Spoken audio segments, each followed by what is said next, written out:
to today's author talk. I'm going to introduce someone who, from the tone out, doesn't need an introduction. Ms. Sura Jeselsohn. She is a long-time Riverdale resident, I believe 50 plus years at this point. 54, I think. Yes, okay. And she is also the author of a travelogue / botanical tome called A Habit of Seeing. You have a copy, okay. And so welcome to today's program. It is a lecture by the author here, and well, enjoy. Thank you. Well, I can't decide if I'm excited or scared. In any case, I'm really pleased to see such a nice turnout. Before I actually start the talk itself, I just want to do what they call a little bit of housekeeping. So the first thing I just want to tell you is that I will have handouts. I only prepared handouts for 12 people because that's what I sort of expected on the outside. So some of you know me, in which case you can get in touch with me directly. My website is www.surajeselsohn.com, and I know that's a hard thing to spell, but if you look on the book later, that shouldn't be a problem, or the library will help you. So you can always send me any sort of a query. And by the way, I don't know if we're going to have time or if you want to stay a little bit later, questions and answers. But if you do have questions that pop up, feel free to ask me through the website. So that's the first thing. Secondly, despite the fact that most people tell you to put your damn phones away, I'm going to make ask you to do something different. Just make sure the ringer is off. But I had, and again, I'm going to be a little numbered. So I asked people to just share with their neighbor. And because some of the things, it might just be easier for you to help yourselves. Could I ask you to just distribute them? Could you just distribute them? Oh, sure. Oh, thank you. Okay, but try to share with your neighbor, because I only did 12, if you would. Thank you. So it might be easier for you to look up Google Images just to see if you want a little bit of information as to what I'm talking about, and have it in front of you. It might be useful. And the last thing with housekeeping is the library is a municipal service and not a place of business. So despite the fact that I have brought books, I brought 3 copies here, basically they don't want you buying and selling on the premises. So my husband, who is sitting here, I brought more stuff, more books out in the outside. If anybody wants a copy, and I hope everybody wants one, you should just see him, or I guess him or me later outside. Thank you. I have it. So that's, I reached. oh, excellent. So You have a couple of them. oh, okay. So the whole point of this lecture was exotic Riverdale, basically, is that we tend, as people, when you are introduced to somebody at a social occasion, and you say, my name is so-and-so, what's your name?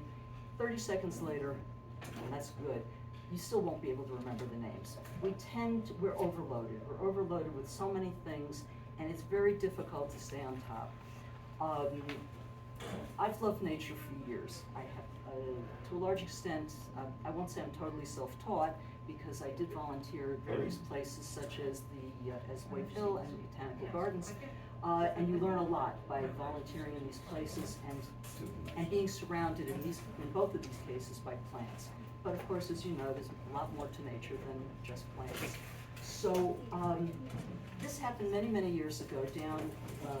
We were visiting as a family at the Grand Canyon, and those of you who've been there, we were on the south side, you know that you can actually hike both down, or I guess maybe take there's a riverboat or something, and you can hike up. So hiking is not my thing, but we were there, and photography really is my thing. So we decided we will go as far down as we can go, knowing that we have to come back. So we didn't go down all that far, maybe, I think we timed it like a half hour. Wanted to make sure everybody made it out. That place is hot. So there we are, we're climbing up, and at that point can't say I knew very much of anything, the natural issue. And all of a sudden, these mountain goats were on the side of the trail. So first my mouth hit the floor, and then I see all these people. They're coming up. And they are not looking. They are concentrating, I presume, on the feat of getting down and getting up. And I tried stopping people. I said, right there. It was like that close. Nobody stopped. Nobody looked. And I was besides myself. Of course, after a while I gave up. It was clear that there were other important issues and whatever. So it's not that most of us don't pay attention, it's that we've got a lot going on, and nature is constantly cycling new things into existence. So we find ourselves noticing and sometimes not noticing. I'll give you an idea. I'm not, by the way, trying to trick anybody with the various things that I brought. Some of the stuff you'll recognize that I have something to say about it. Some of the stuff you won't. This I'm hoping most people will recognize, and you can call out. There you go. Squirrel's favorite food. Does anybody have any thoughts on acorns at this particular moment in 2022? See any lately? Anybody? Very interesting thing. We have this lovely oak tree in our backyard. Usually, at the beginning of August, you can't walk out there without a steel helmet. The acorns are dropping. They're just falling with gravity, and pong, and it goes on for weeks. Last year there were no acorns. Now, I do believe that there were alternate years. So we've had a bumper crop the year before. I don't see any acorns this year, which of course has great ramifications towards our squirrel population. If you like them, that's great. If you don't like them, it's going to be good for you, because I don't know what they're going to be eating unless they're digging up everybody's tulip bulbs. But it's amazing. Last year I had wanted actually to write a blog about the number of things that are not happening, and this was definitely on my agenda. I'm usually cleaning up, I would say, 300 pounds of acorns every year, possibly more, and dodging them as well. So let's just go to Riverdale a little bit, and just, everybody here Riverdalians, more or less, except for our one Brooklynite? Okay, so you'll probably know the area. One other question, how many people here live in apartment buildings? Maybe, oh, so we do have a few, okay. So I just want to point out, so nobody just rushes off later, I have some seedlings, some of which are best given out to people who live in apartment buildings. If you've got a greenhouse, you go to the #1 spot. If you have an outdoor garden, there are 3 plants here that I would share with somebody who can plant them outdoors. Don't leave. I also have some seeds. As a matter of fact, pull out your phones, look at Aqualasia. It's on your sheet. AQUI.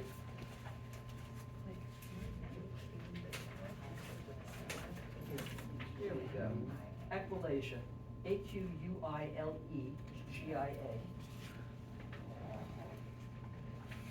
Aqualasia is a spring flower, and it is magnificent. It has a 4-chambered flower. Unfortunately, the chamber tends usually faces downward, so you can't get the true beauty unless you go and you just nicely lift it up so you can look at it. I have Aqualasia seeds for those who either have a communal garden or a personal garden, and I'm happy to share it. Sprinkle them, you'll be thinking of me next spring. Do they grow in shade? I'm sorry? Do they grow in shade as well? They will, yeah, they don't need they don't need bright light. Try it. I find they grow practically everywhere, scatter seed. Is it perennial? It is a perennial. You got it? Oh, and let me show you. This is from the show and tell. Oh, yeah. These are, now of course, They're not very attractive when they're like this. These are dried, but they have hundreds of seeds. And if you get them when they're just opening, of course the yield is much higher. So I have packets for anybody who thinks that they want to try their hand. Growing them indoors, I'm guessing you would have to cold stratify them in your refrigerator, for several weeks. If you want to try it, I have no problem with giving you seed as well. So let's just go to some of the things that are here in Riverdale that you may or may not be paying much attention to. So one of my favorites, it's a block away from here. It's at 236th and Independence. We have the school. If you walk down to the next corner, you have a buddleia tree. Anybody paying attention? A what? Buddleia. Buddleia. It's a white buddleia. And it's been actually through its first massive set of blooms. Now last summer, I videotaped a congregation, a convention of monarch butterflies on this buddleia. Now, the buddleia first started blooming, I think it was the beginning of, let's see, we're in August now. I think it was sometime in the middle of July, and I went looking for monarchs. I have the occasional monarch show up in my garden. I'm not even sure I saw a single monarch there. However, I'm told that the video that I put up was date stamped September. Yes. So there are several possibilities. One is that the monarch migration, presumably which had a way station here, hasn't started, and in which case, keep your eye on that buddleia. It's the dance of the butterflies. It was indescribable. So that's 236th Street. This will be on your handout. 236th Street in Independence. Anyway, then let's see what I want to do next. Not just plants. Everybody sees rocks. I can't tell you what rocks they are, and they're not even particularly pretty because they're not polished. The rocks are they ragged, rough, smooth? What are they? Okay. How do we get smooth rocks when it's not in a riverbed? Glaciers. There you go. So, just for those who've never thought about it, glaciers apparently were in the New York area up until about 12,000 years ago. So, whenever I'm digging in the garden and I find these fabulous smooth rocks, believe me, I collect them. I have no idea what I'm going to do with them, but I just love the shape and I love the history. One interesting thing about glaciers, there were glaciers that came down in the middle states that were over a mile thick. Now, this is going to sound particularly bizarre, but we all know that ice is material, it has weight. Imagine the weight of something that's a mile thick and goes on forever. The continents are still rising due to the fact that the glaciers melted 12,000 years ago because the weight has dissipated. The earth, we have this expression, the earth abides. Well, it may abide, but it's actually in motion. So we have evidence of glaciers in the area.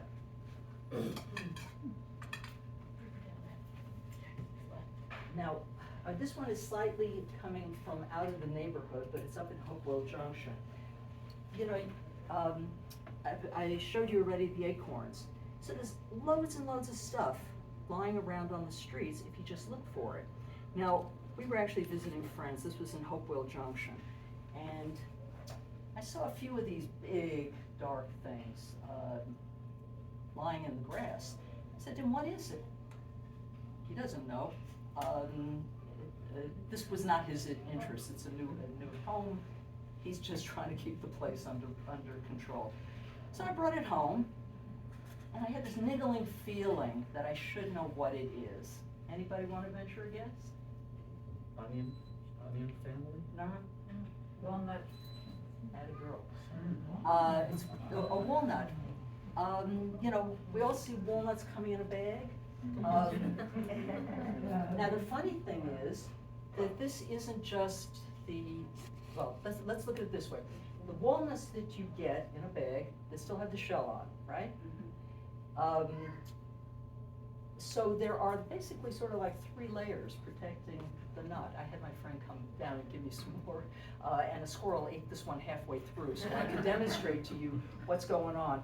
So you've got this outer, quite thick outer husk, and then you've got the inner shell, and then you've got the meat. So it's very well protected. I'm gonna ask him one of these days, well actually, maybe, here, this is what the current crop looks like. It's a little smaller, but the penny dropped. Somebody I know has a walnut tree, and I knew I had seen these somewhere. She had collected them and put them in a basket in her home. So, but then, I was walking at, what is this called? Oh, here we go. 227th Street, between Arlington and, between Arlington and Netherland. Anybody live down there? Okay, so there I was, because it's a slight hill, and I see, now this is a little bit much smaller, and they're green when they fall off the tree, okay? So I see these, and I said, no walnut, no acorn, I'm really running out of ideas. So I collected a bunch. Now there's nothing there right now, because I went back a few days later to see if I could find, some nice, really nice, pretty ones. Now one of the things that is wonderful, I'm sure everybody here knows Dr. Google. Dr. Google has a postdoc. Anything you can't find on Google, it's not that it's not that Google's infallible or all-knowing, but it's a wonderful, wonderful place to start. Those who denigrate the internet do it a great disservice. Remember, this is biology, not politics. So, so there was this. Now this one, I imagine. So wait a minute, what are these? What is it? Oh. Okay, sorry. Well, I could suggest you all go home and Google green nut, 1, 2, 3, tripartite. It's got 3 seams, I think. And that's pretty much how I looked it up. They're hickory nuts. Anybody ever seen one before? Never saw one in my life. It never has any, it never has any kind of green. Yeah. Are they soft? Can you pass it around? Sure. Are they soft or hard? All shells are hard. Yes. Oh, you mean the nut itself? I wonder if they're I- edible. Hickory nuts, they're supposed to. Never eat something unless you have an expert telling you. Hickory nuts, to the best of my knowledge, are edible, but not on my word, okay? I guess they need a male and a female tree nearby. It depends, I don't know Because if, I just have one tree. no, I don't know if it's, who knew that plants have sex, or gender really? Many plants are both male and female. Some plants, and I'm going to get to one of them in a moment, are either male or female. I know when I was younger and I heard this for the first time, I thought they were kidding me. In any case, how many of you know what a ginkgo is? Oh, wonderful. I love them. So I have 2 ginkgos here, which I grew from seed. And I will be happy to share them, but I will tell you better how you can make your own, because I only have 2. So, North Riverdale? Who's up in North Riverdale? Okay, you're about to have a lot of new friends. Between 261st and the school, that's like 254th, 254th, more or less. On Riverdale Avenue. Oh, sorry, Riverdale Avenue, and that's on the east side. Oh, good. There are ginkgos. Ginkgos were planted as street trees for a long, long time. I love ginkgos. I'll tell you for two reasons. First of all, they're of course beautiful, and in the fall they have this golden leaf color, and they're just exquisite. The second thing is that they have a lineage that goes back over 200 million years, and there's something truly striking about having a dinosaur in your hand, almost literally. Now, the downside of ginkgos, and this goes back to gender in the plant, is that male ginkgos have pollen, and they scatter it all over creation. I think you sometimes see it on cars and things like that. You wear it too if you stand under it. Oh, okay. You know, you touch a lily plant, you'll get pollen all over yourself. Now, female ginkgos are perfectly lovely creatures. The problem is that they have seeds.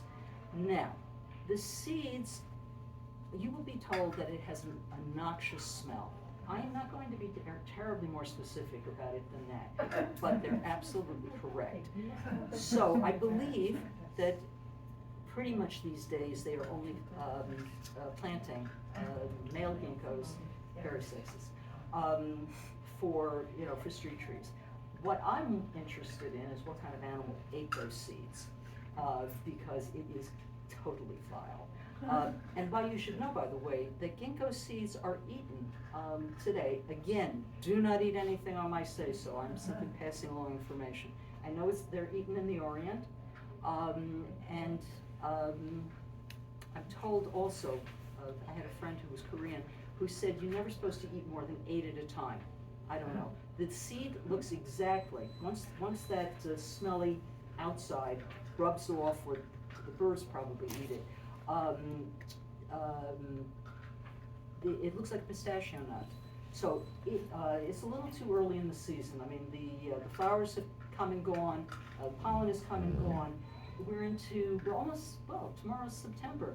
I'd say if you're interested in growing a ginkgo, and I will probably be out there competing with you, go and start looking someplace like now, between now and, I don't know, maybe October-ish, end of October.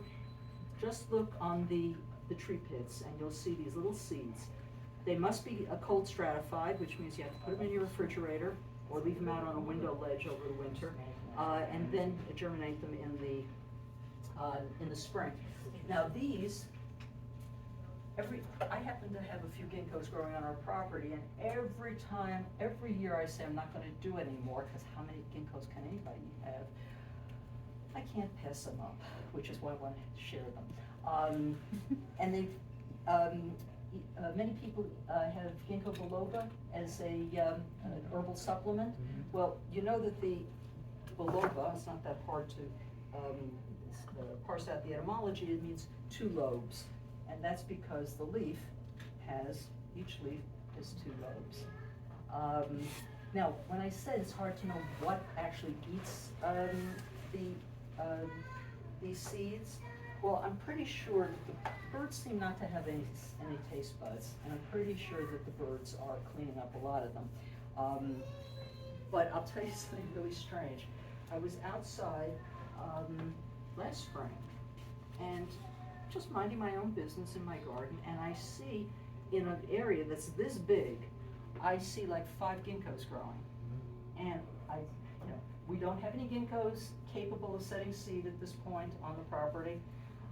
I don't have any friends with ginkgo mania. I have no clue what's going on.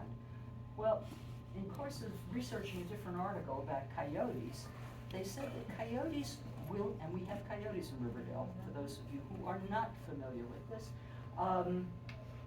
coyotes will eat the seed, and obviously the seed comes out the other end. And that's what I suspect happened, because I heard coyotes in my neighborhood, many coyotes, last week. So, because I never could figure out, nobody's coming onto my property to just plant ginkgo seeds. So, anyway, let me They do get this. very tall. I'm If sorry? they're- Mine is it's blocked in by my house and another house. And it's up to the top of the house almost. Oh, they can grow quite large. I can't give you a higher estimate, but there are some ancient trees out in Japan, China, huge monsters. So in talking about local, now, I'm not really that fond of insects myself, but anybody want to guess what we're looking It at? looks like a roach. No, a roach I would never. Dead or alive. Anybody want to guess? Grasshopper? Cicada. Cicada. Who's, okay.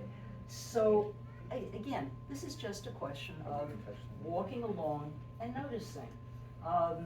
This cicada, you realize this is from a mold. The cicada needed to grow, was growing bigger, needed to get rid of the old exoskeleton, and there's always, you see, there's always a slit down the back as the insect leaves its old exoskeleton. So I am not going to suggest that I'm taking great turn. And by the way, what I find really interesting, this is not the eye. I don't know if anybody can see, but there's like, it sort of looks like a glassy covering. So that must be like there must be an external membrane on the cicada's eye. So you've got really a cast of a cicada. Now, I, for example, am not too fond of insects, but I love ladybugs, which is a beetle, and generally speaking, I can do without beetles. But it just goes to show that you can find something to like everywhere.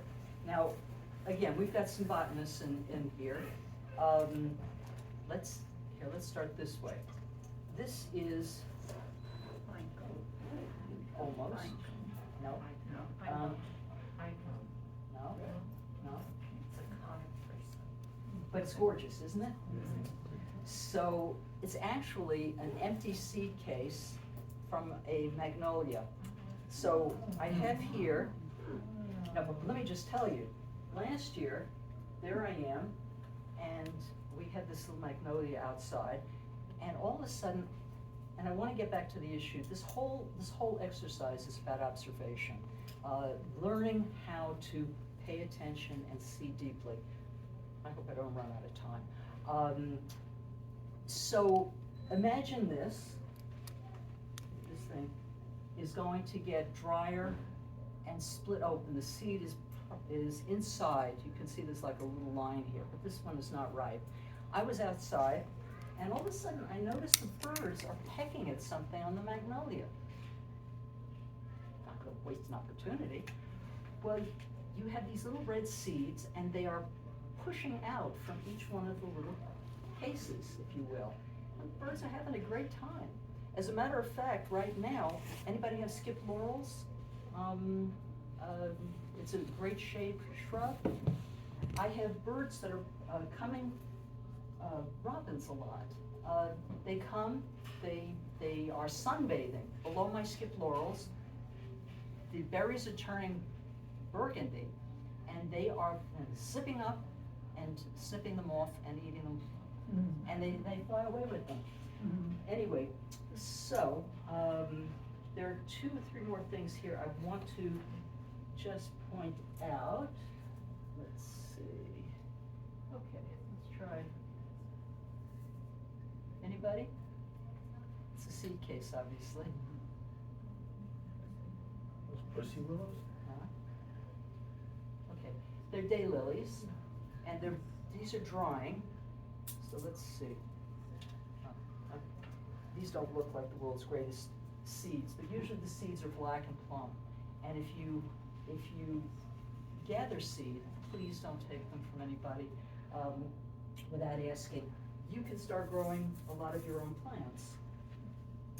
And this one, which you probably have seen at some sort of floral store, this was just cut at the garden, so it looks a little rattier than one would like. I'm not going to torture you with. This is called lunaria. It's a terrific wildflower plant. It's biennial. It means that you can only get the flower the second year it grows. So I will be sprinkling these, and anybody wants some seed, I'll be happy to share it. I'll be just sprinkling them in various spots, and next year I'll see the rosette, and in 2 years I will see the flower, which is blue, by the way. It's gorgeous. It's called lunaria because from Luna, from the moon. So, Isn't that also called moonflower? could, Or is the moonflower just the white one? Is it money? that may be a common name. I think it refers to something else. I think it's a money plant as well. That's what they call it also, Money plant. money plant. I tend to stick with some scientific names if I can, because in that case, it's usually just one plant. Sometimes like moonflower, there will be many different flowers that will get the same designation. Oh, and it's sometimes annoying. Anyway, so now this is actually the pièce de résistance. I was actually outside yesterday, and I'm looking at a hickory, a locust tree. Anybody want to guess what this is? Oh, is it mushroom? Is it mushroom? It's a fungus. Mm-hmm. Now, I had seen it only from the bottom, so, because it was over my head. So this is what it looked like, and I mean, I can't tell one shelf mushroom from another pretty much. This morning, actually, I turned it over, and I see it looks like this. If you go looking, on Independence, I've seen a number of trees. There's something called Ganoderma, which is a very common shelf mushroom, and they're all over some of the trees. The good news is that if young Ganoderma is very cute. Bad news is it indicates the tree's dying.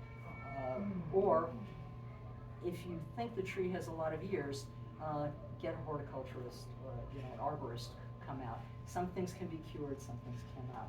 But I knocked this off the tree for you, so I was very pleased. Let me just point out, it's very hard to see, but there are numerous, they look like very fine lines. These are where the spores come out of. This is not, we're all used to the mushrooms that have gills, so this is not a gilled mushroom, or a gilled fungus, let's put it that way. This one is called a polypore, I think. And indeed, it has many, many, many pores, and will give off endless numbers of spores. Actually, I'll just, this show and tell part, we'll get to that in a minute. Again, I'd like people to just look at it. This is a little drier than it was. I collected it yesterday. Again, this is a rotting piece of branch, and it is covered in some sort of now this is a gilled fungus, I will tell you. This, as I said, dried out a little bit overnight. But again, something is dying, nature has to resorb it and recycle it. So this is what you're seeing. You'll see all kinds of jelly fungi, all kinds of things. Now, so I'm also what I'm trying to do is suggest observational skills. This is the sort of thing that only comes with time and cultivation. One lady I was speaking with already knows about iNaturalist. I don't remember who I was talking to. There are apps out there where not only can you learn more about about your environment, but you can add to the database. You become a citizen scientist. We can't know what we're saving until we know what we have. And to a large extent, we don't really know what we have. I was on their site a few months ago, and it turns out that something that had not been seen for over 100 years, somebody had found somewhere. Doesn't mean it's in robust condition, but we just don't know. So it's a very simple app you can download, and I have a whole bunch of other apps that will be on the handout for you. Let me just say the following. I know some people are overwhelmed with all their responsibilities, and some people are not sure what to do with their days. By joining any of these citizen scientist groups, when you have the time, you contribute your effort, your work, to projects that, frankly, it's very hard to do. The Botanical Gardens is a wonderful place for all kinds of botanical research. and they have their own citizen scientists. But think of it this way: if you had a forest, the forest is, I don't know, mile long, a mile square. How many people will it take to tabulate what's in that mile? So you end up with a lot of people, a lot of information just not ever happening. You don't have to be an expert. They train you. There are many kinds of fail-safes that if you make a mistake, somebody will catch it, and so on and so forth. So for those people, and this is of course, you know, a handout for you, who are interested in looking into all kinds of citizen scientist projects, I have here a list of 11 for you. I also wanted to we'll get to that in a minute. I also wanted to tell you, because there are so many resources out there, so many.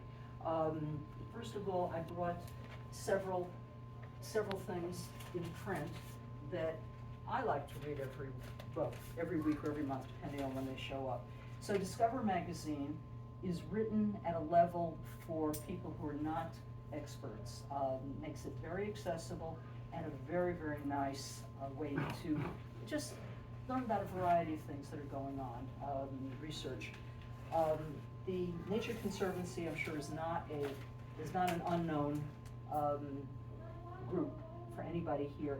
They also put out, I think it's a quarterly, they put out a wonderful magazine. For those of you who read the Times, the Science Times, not to be missed, if for no other reason, to get the Times, get the Science Times. There's also Margaret Roach, who writes for the Science Times. She writes in the real estate section. Unfortunately. So sometimes I miss her. My husband usually catches it and says, "You gotta read this." So anyway, she's somebody to stay on top of. There was something else. Let's see. I also gave you a list of 11 books, none of which are written for scientists. Some of this you may need to stretch a little. Some basic chemistry, basic astronomy, basic botany.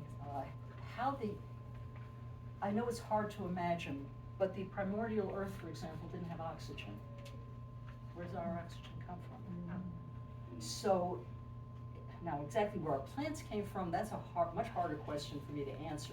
But once photosynthesis started, the plants changed the world. And we are now an oxygen-based system. This is not how planet Earth started. So again, there's so much the book that by the way that discusses this to a large extent is something called The Emerald Planet by David Bierling. And there's a wonderful book called Rare Earth by Ward and Brownlee that discusses, everybody says, well, there are a million exoplanets out there. Maybe, we'll find life. Well, maybe we will. But it talks about, it's not just the parameters of heat and temperature, but for example, look at the moon. Moon is cratered. Forget the fact it has no atmosphere. Moon is cratered. Now we know that there are huge numbers of craters on Earth, but if we had been peppered the same extent as the moon was, there'd be no life either. So one of the few things that I absolutely remember is he says, look at the way the solar system exists in order. So you have the Earth-style planets through Mars, and then you have the gas giants. He says Jupiter performs the function of a vacuum cleaner. Huge amounts of material that's coming in from way past Pluto, it used to be a planet, instead of some of it hitting Earth, is actually being pulled into the Jupiter orbit and presumably vaporized. The world is an exciting place. There's so much to know, and unfortunately, I'm not going to be able to learn it all. I also put down 2 blogs that'll be good sources for anybody who's interested. One is National Geographic, which I'm sure most of you know, and the other one is something called earthsky.org, which is wonderful. I mean, they're very interested in astronomy and heavenly bodies and so on, but they invariably have all kinds of stuff pertaining to ecology and plants and paleontology, which I actually love. So I've done that. Also, Stephanie Coggins runs a group called Riverdale Spuyten Duyvil Kingsbridge Views, which is a private group, and so you would have to apply, which is devoted to a large extent to photographs of Riverdale, what you see in Riverdale, what you've enjoyed in Riverdale.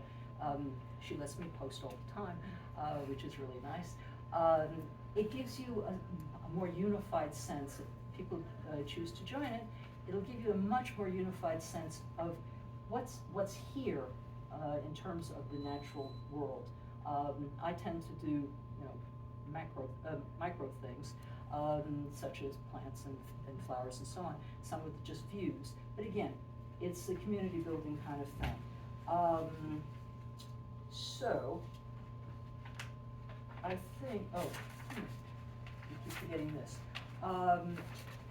So there's the issue of raising plants. Now, several years ago, I took a number of courses at the Botanical Garden for something called horticultural therapy. To some extent, you could say it's like drawing with plants, if you want, arts and crafts with plants. It has its moments, but what the fundamental assumptions are is that, and I think this has been fairly well proven, is that people need something more than four walls. They need something growing. Even people who are, we've all been stuck in with COVID. A few houseplants makes all the difference. So the question is, how many of you want to go out there and grow plants?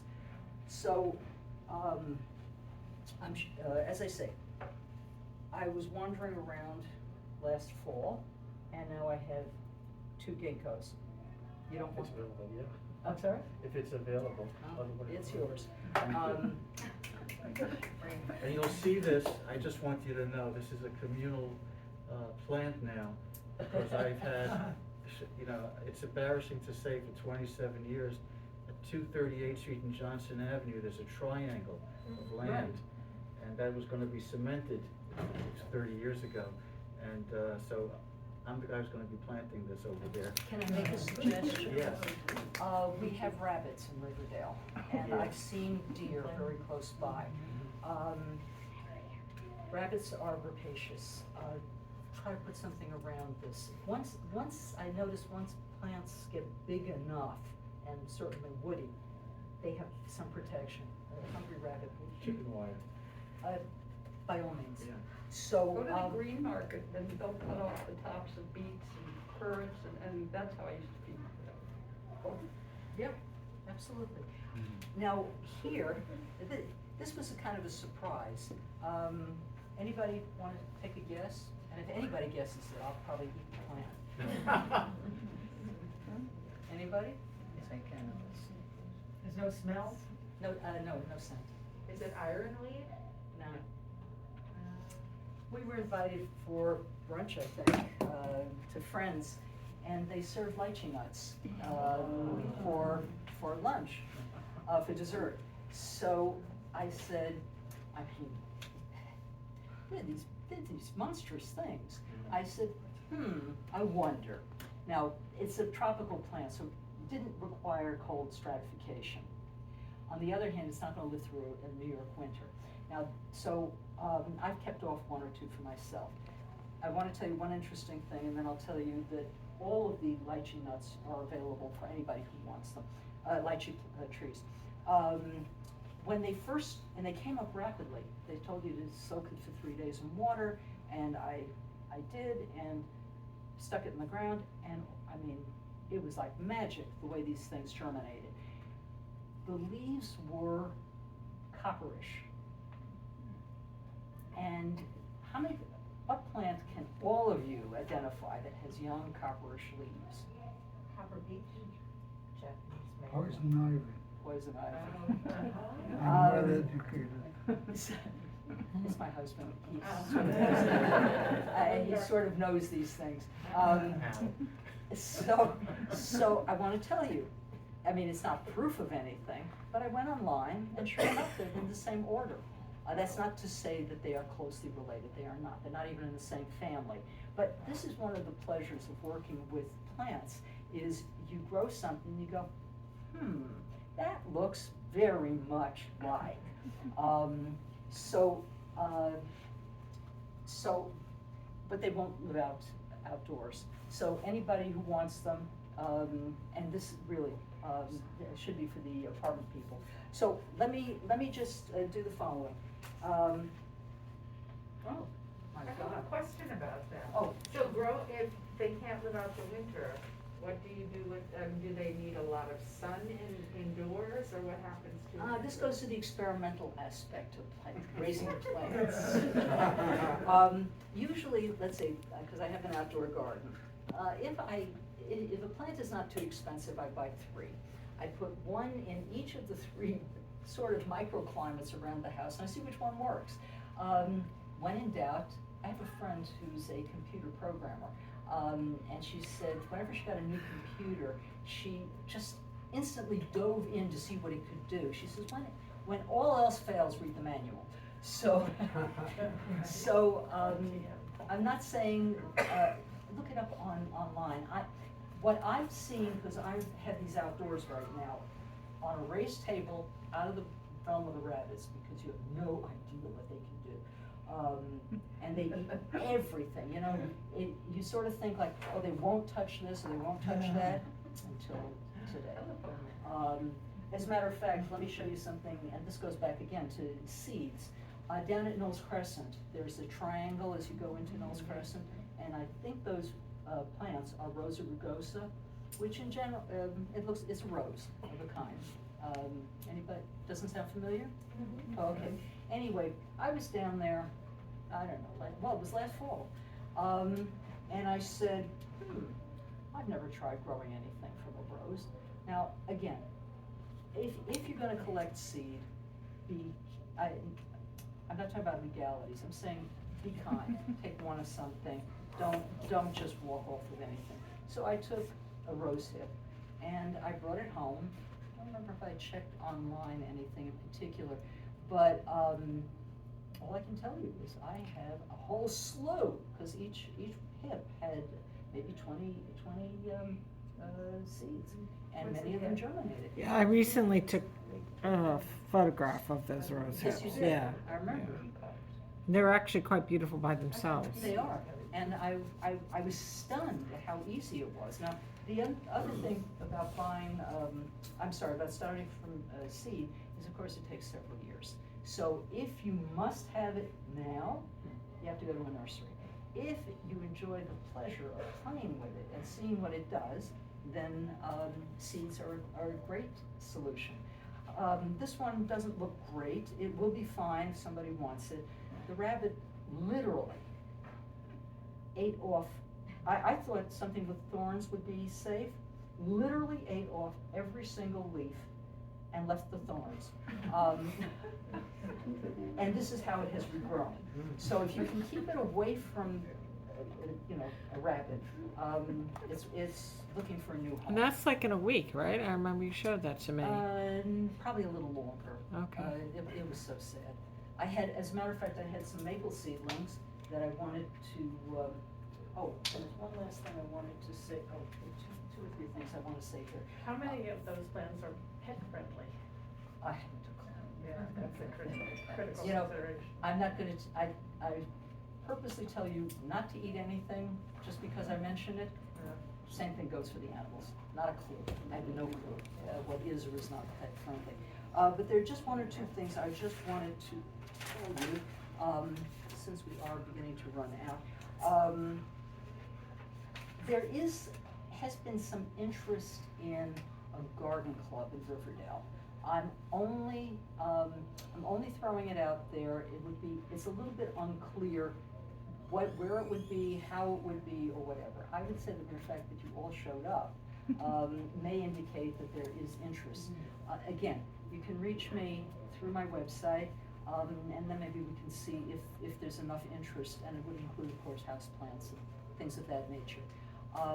And this is just a personal message. I don't have to explain climate change and planet degradation to anybody in this room. It's very important that we all see ourselves as stewards.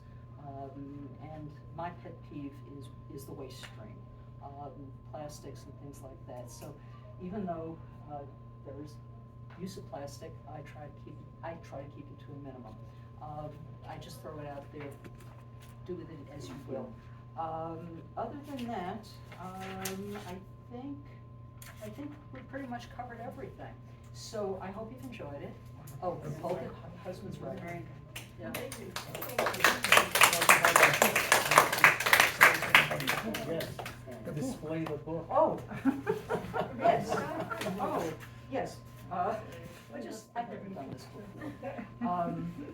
All right, and also, by the way, I have the handouts. I would really like to give 12 of you handouts, and the rest, if you'd like to get in touch. The Riverdale Press gave me the opportunity to write a weekly nature column, and that was the origin of this book. There's a gentleman, an elderly gentleman, who comes here. His name is Gerald Leibowitz. Some of you may know him. And I think he was professor of literature or something at one of the local community colleges. And every time I saw him, he was always very nice. He read my stuff, he liked my stuff. And he said to me, "What are you going to do with it?" I said, "Well, that's been troubling me too, because, newspapers, they're good for out fishing the next day, as the saying goes." And too much work had gone into these columns, and I continue to blog now on my website. And I said to him, I don't know, I was thinking of turning it into a book, because I couldn't think of how to take all these subjects and turn them into a narrative. And he said to me, "You're writing a book." And I suddenly realized that I did not really have to treat it as something with an internal narrative.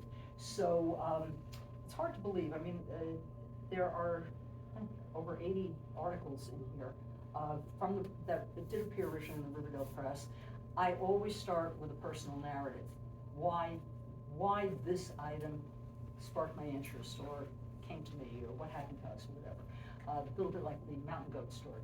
So that is how the book is sort of put together. It's got several chapters. It covers animals, trees and shrubs, insects, birds, geology, marine animals, and then there's potpourri when I couldn't figure out what to do with it otherwise. So for those of you who've enjoyed it, you may enjoy the book as well. Some of It's you a I know. good read, I'll tell you that. Would you care to say more? Would I care to say more? So, I know this lady, she got me through high school, let's put it that way. My husband and I read a chapter a week at the Sabbath table until we finished the book. And the fact that he did that is amazing. And it's a good book, it's fun. Excellent. So, as I say, I have 3 copies here. Any purchase of them inside the library will be a little sub rosa. Otherwise, outside, my husband will be happy to if you come over. So, Outside, I get. so thank you very much for coming. Thank you, sir. Great. And you can quietly tell me, again, through my website, if there are things about the presentation you preferred, didn't prefer, should be changed, or whatever. This is the first time I'm doing this as a public presentation, so feedback is always helpful. So thank you very much. Let's see, I don't know how to see this.